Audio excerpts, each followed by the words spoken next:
Good morning, everyone. Welcome to Judy's Kitchen. I've been receiving a lot of suggestions of bakit ba hindi ako gumagawa ng dessert sa mga episode ko. Okay, una, hindi po ako mapasensya pagdating sa baking. Tinatamad ako maghintay. Gusto ko na siyang pangasin agad. Naisip ko, oo nga naman, pwede naman tayong gumawa ng mga no-bake desserts kasi hindi naman tayong lahat may oven sa bahay, di ba? So, sa lahat po ng nag-suggest ng mga no-bake dessert, eto na po ang kasagutan sa inyong katanungan.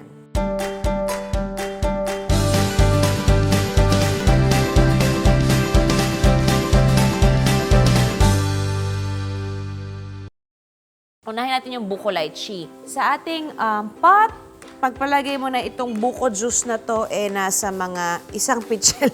Buko juice. Pag humingi kayo kay Mang Buko ng, nagpabukas kayo ng buko, ang hingin niyo yung buko yung malauhog. Kasi iyan yung flesh na gusto natin, yung smooth, yung para siyang natutunaw pag kinain mo na. Evap milk, hayaan mo natin siya mag-simmer habang tinutuloy natin tong lychee natin.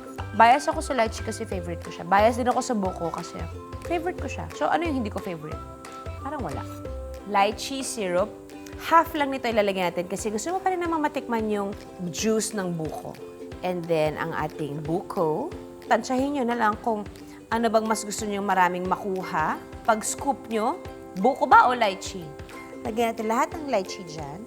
Vanilla, cocoa sugar, 2 tablespoons. Habang tinutunaw natin yung sugar, tutunawin na rin natin yung gelatin. Patayin natin si Buko Lychee. Pag nagbe-measure tayo ng liquid, ang measuring cup natin should be like this. Ang dry naman ingredients sa ganitong measuring cup. Tandaan nyo yan, ha? At kapag ka mag-measure, dapat importante ang measuring cup naka-flat sa table kasi gusto mong sakto yung mini-measure mo. Kasi nga measuring cup siya, Juday. Ano sinasabi? 4 envelopes of gelatin. So, ito yung magpapastiff magpapabuo sa buko natin. So, ito si gelatin, lagay natin siya dito. Dito natin siya tutunawin. So, tapos na si Buko Lychee, mamaya natin yan ililipat dito. Dito natin siya ililipat. Ito po, tingnan nyo. Hindi ko pinatanggal yung flesh kasi may added drama yan eh. Alam mo yun, yung gusto mo yung sinusukit mo pa yung laman sa loob, di ba? So, dito siya ipipresent. Napakaganda niya presentation. Lagyan mo ng umbrella, lagyan mo nagsasunbathing dyan. Okay, lipat natin siya. It's important, bago nyo ilagay sa ref, let it cool. Baka ma-shock siya kapag mainit pa siya, tulagay mo siya sa ref. Lagay natin siya dito sa gilid. Muna, dyan ka. Okay, 1 down. So, meron tayong Pinoy dessert na yung Buko Lychee. Ito yung medyo maarte. Pero ito yung pinakamadali sa lahat. This is Panacotta with Dulce de Leche. Dulce de Leche, kung minsan feeling mo, di ba parang ang hirap gawin, it's really just condensed milk. Pinakuluan sa klata ng 1 to 2 hours, ayan na yung condensed milk mo. Tada! So, equal parts cream, equal parts milk. Pwede nyo tansyahin 1 cup kung susubukan mo na ninyo yung recipe. Pero pag na-master nyo na, then you adjust as you go. Grabe, naman nakakatalino tong cookie show na to, ah. Napipilitan akong magbasa ng English. Etong ating vanilla bean, ako ang ginagawa ko, kinukulit ko muna siya. Okay, ayan. Mararamdaman mo na paghiwa-hiwalay mo na sila. Then, you slit it open. Cut it open here, sa gitna. So, bubuksan natin siya, ganyan. So, ayan yung mga maliliit na beans, di ba? Ayan, para sila mga langgam. Tanggalin natin siya. The back of your knife, scrape, scrape, scrape, scrape, scrape. Siguraduhin makuha lahat kasi mahal siya. Diyan. Lagay mo siya dyan. Ito, lalagay din natin dito kasi sayang yung mga naiiwan. Meron ding added flavor yung pod mismo. Turn the heat to low. Whisk kasi para maghiwa-hiwala yung bean. And then sugar. And then we adjust. Kasi alalahanin nyo, ang toppings natin, dulce de leche. So, dun palang matamis na. So, I guess half a cup is enough. Okay? Dissolve, dissolve, dissolve, dissolve. Again, 1 cup of water. Cold water sa ating Knox gelatin. 4.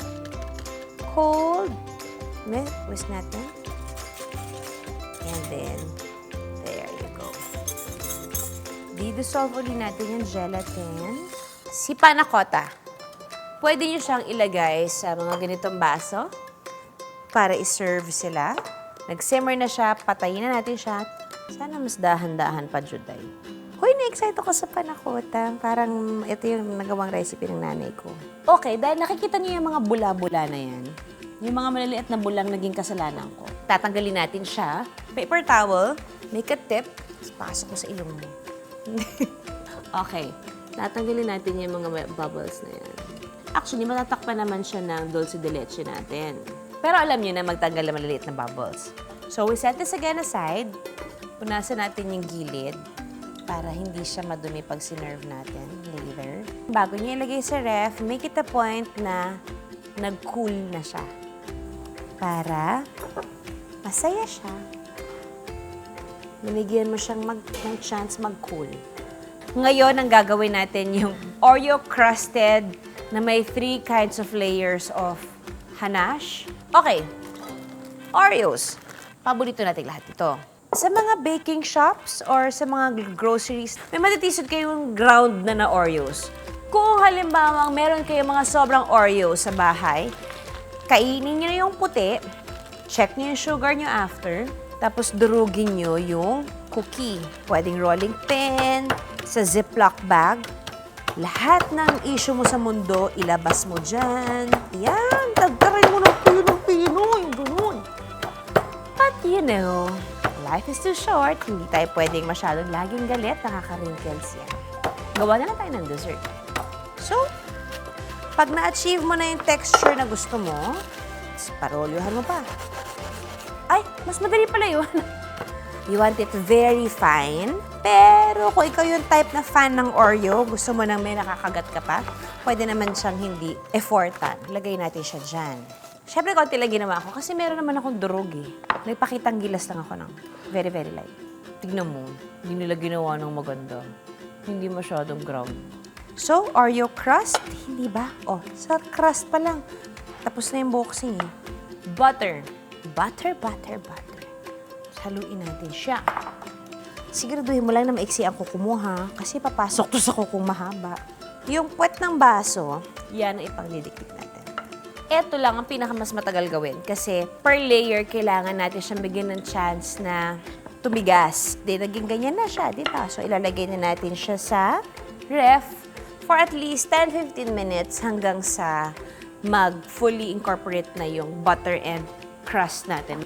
Habang hinihintay natin yan, i-whip na natin yung mga filling natin. Unahin natin ang cream cheese. Bilang siya yung pinakakilala sa lahat. So, important na yung cream cheese natin is hindi siya dapat matigas kasi i-hand mixer natin siya. Confectionery sugar, about ½ cup. Vanilla essence, 1 tablespoon. May bago akong gadget. Tadaan! May tatawid ko ba siya? Sa palagay niya ba? Magiging kampi sa akin itong gadget na to? Malalaman natin. Okay. So, hinalo ko na muna itong gelatin. Baka makalimutan ko. Nilalagyan ng salt kasi to balance the sweetness. Try muna natin to. Sandali, kailangan ko mag-concentrate. Sa mga kitchen gadgets, meron tayong tinatawag na nanganganay. Eventually, magiging okay din kayo. Mahirap lang siyang handle for now kasi wala pa tayong pinapasok na liquid, hindi ba? Ito yung gelatin natin na may milk. Lagyan natin yung hot water. Lagyan natin siya dyan. Ayan. Bati na kami. Smooth na siya. So, pagka nilayer natin to, hindi tayo mahihirapan. So, this is how you do it. Gitna. Okay, and then, it's important when baking you have this kasi ikagagaang ng buhay nyo to. Hindi ko pa mapapromise na ito ang kasagutan sa lahat ng problema nyo. Pero marami siyang pwedeng gawin. Una-una, yung curve niya will give you chance to spread this layer evenly.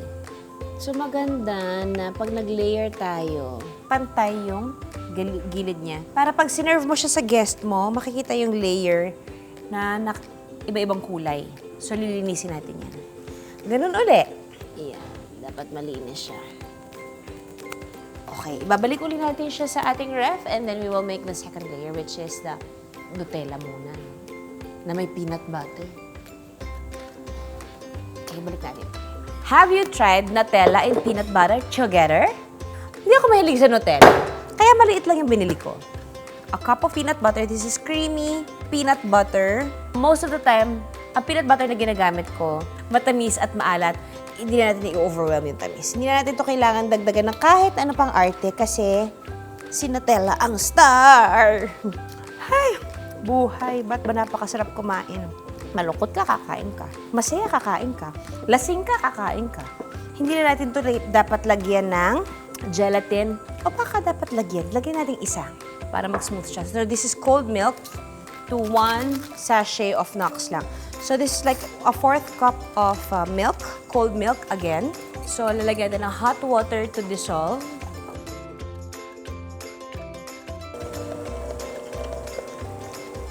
Konti na lang ang lakas ko. Mukhang okay na ba? Mukhang okay naman. Okay. Scrape yung gilid. Ay! Hi, bunny. Are you a bunny? Alright. Say hi, guys. You want to taste? Papa, bilis na sagot, ha? Hoy, just a bit lang. Nilahat mo siya. How is it? Sarap? Ubusin mo na. Nandiyan ka na rin lang naman eh. At nakapamewang, ha? Okay ba, Mars? Okay? So, that's our second layer. Naghihintay ka pa. Natapos na natin yung second layer natin. Magme-melt na tayo ng chocolate kasi ito na yung icing natin. Ito-double natin yung volume kasi yun din ang ito-top natin sa ating sweet potato brownies. O di ba meron din tayong healthy alternative sa dessert. Dark chocolate chips. Lagay tayo ng cream. So, hayaan lang natin siyang mag-melt. It's important na yung amount ng water hindi magta-touch sa bottom ng ating bowl. Kasi pag nag-touch yung water doon, mag-curdle yung chocolate natin. Pag nangyari yon, kailangan mo siyang salbahin. So, dahil matamis siya, lalagyan natin siya ng salt. Sa recipe niya, minsan may makikita kayo half a stick. They use the term stick because meron sila mga butter na ito yung nakaganyan na siya. So, this is a stick.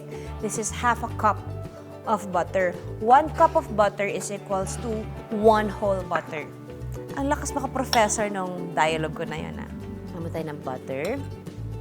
Incorporate everything. Yung iba naman, pwede naman itong i-microwave.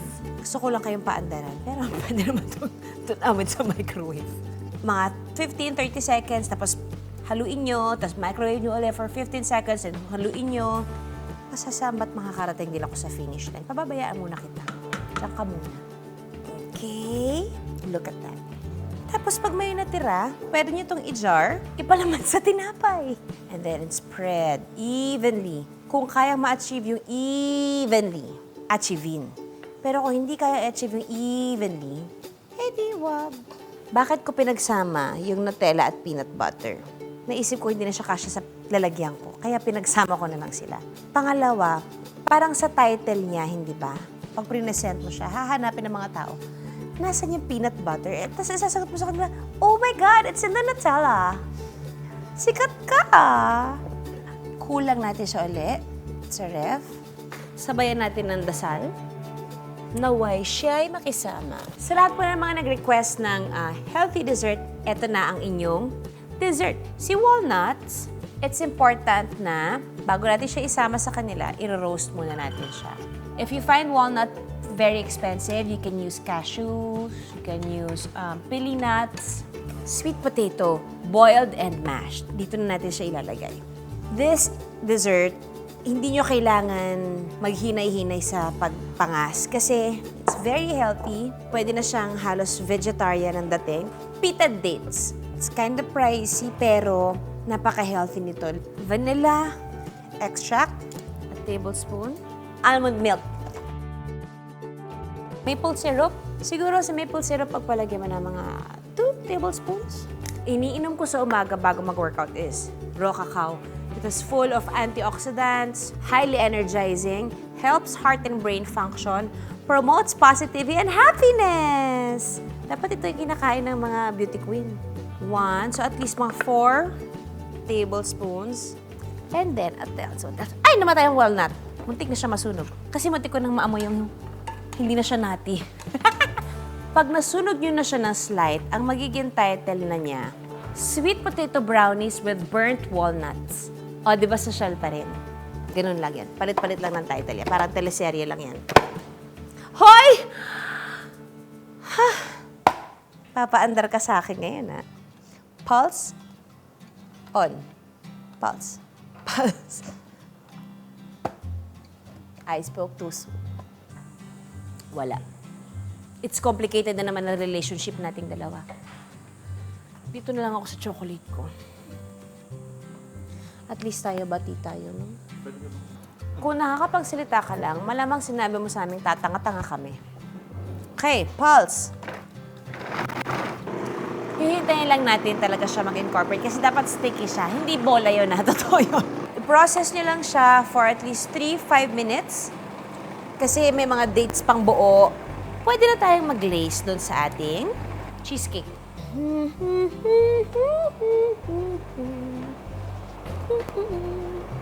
Okay. Manuhin ko na lang to. There!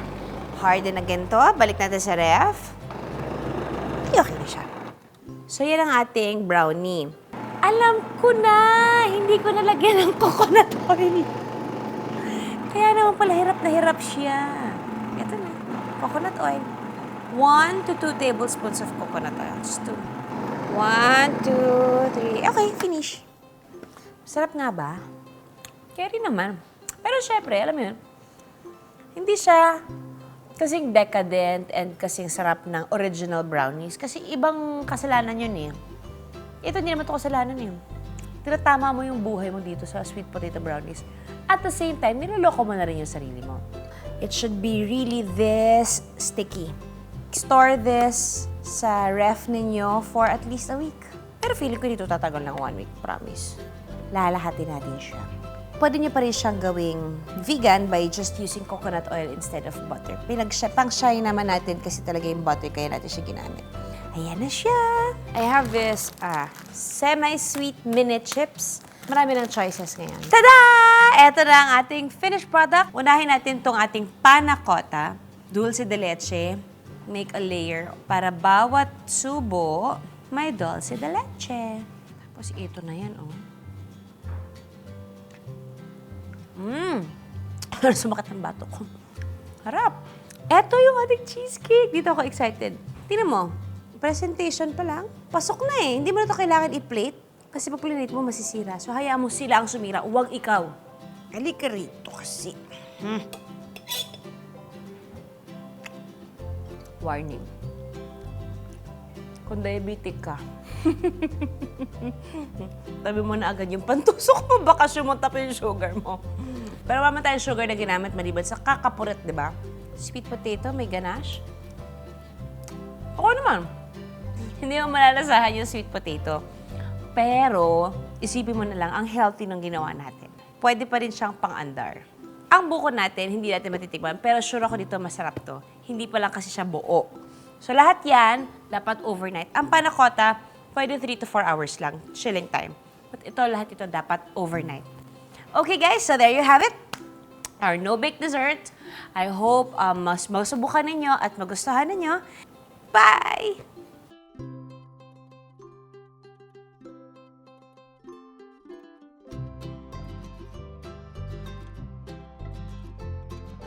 Thank you guys for watching Judy's Kitchen. I hope you enjoyed.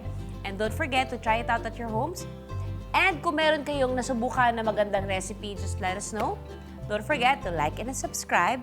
Don't forget also to comment down below. Judy's Kitchen on YouTube and Facebook.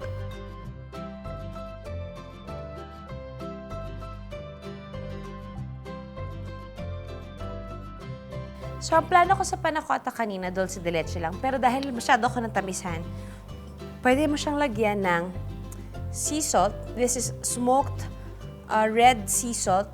Pero kung ano lang ang meron kayo, okay naman. Kung ano yung available kayo. Dapat cacao nibs, kaya lang, napaitan ako. Oras ng tikman siya ulit.